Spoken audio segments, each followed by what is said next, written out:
بسم اللہ الرحمن الرحیم اللہم انا نعوذ بک من الہم والحزن ونعوذ بک من العجز والکسل ونعوذ بک من البخل والجبن ونعوذ بک من غلبۃ الدین وقہر الرجال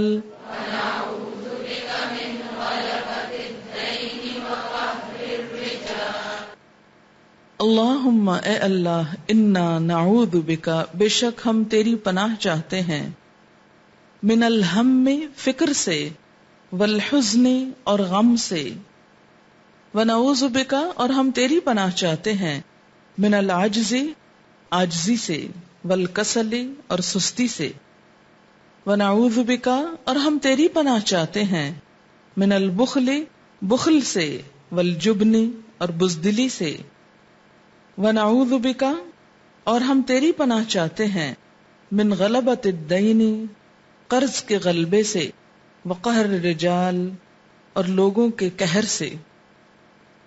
اس میں سب سے پہلے اللہ تعالی کی پناہ طلب کی گئی ہے ہم اور حزن سے۔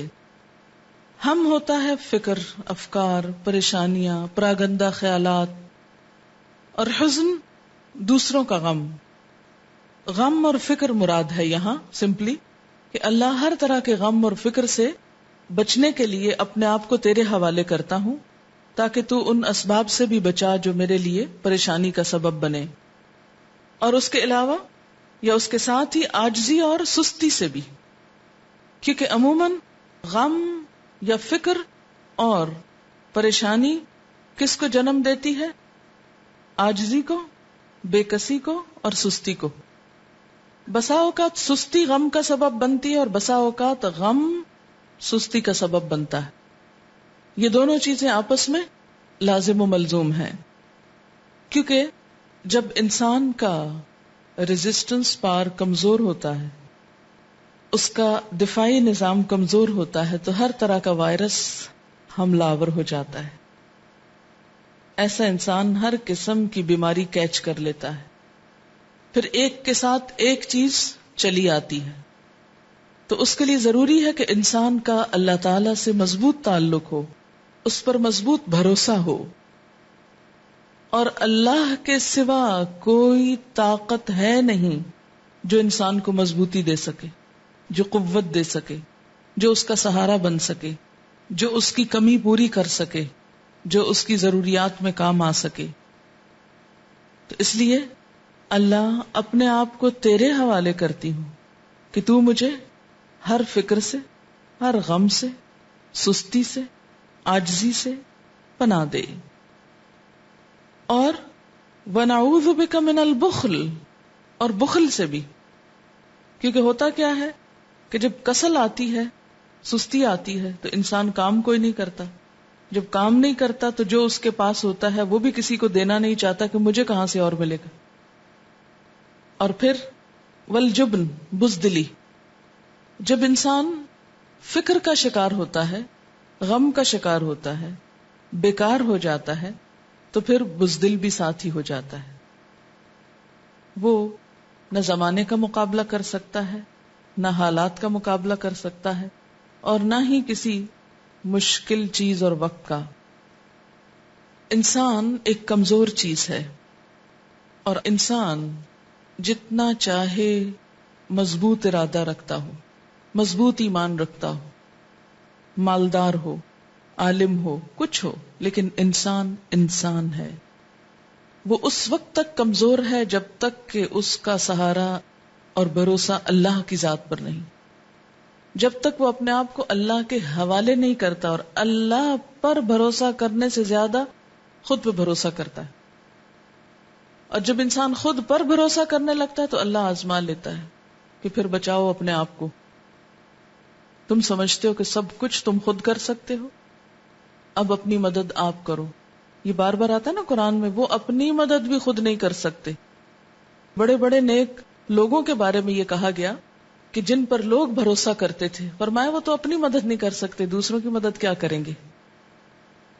تو یہ دعائیں جہاں انسان کی دنیاوی ضروریات پوری کرتی ہیں، وہاں انسان کو توحید کا سبق سکھاتی ہیں.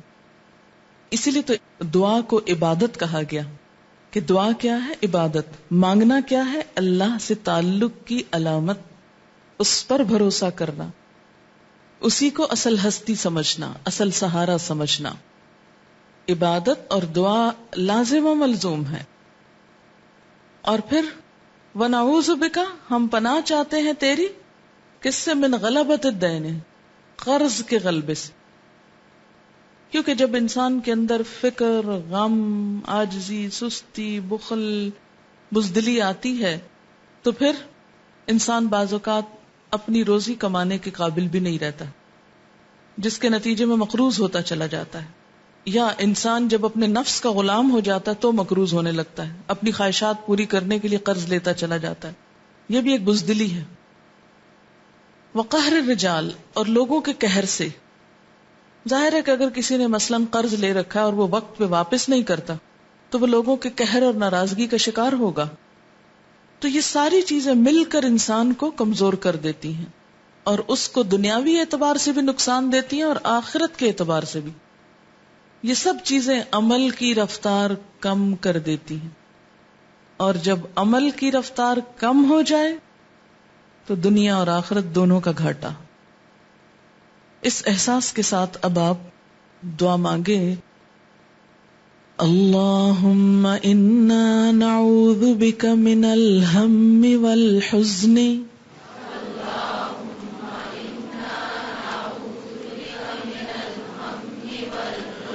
ونعوذ بک من العجز والکسل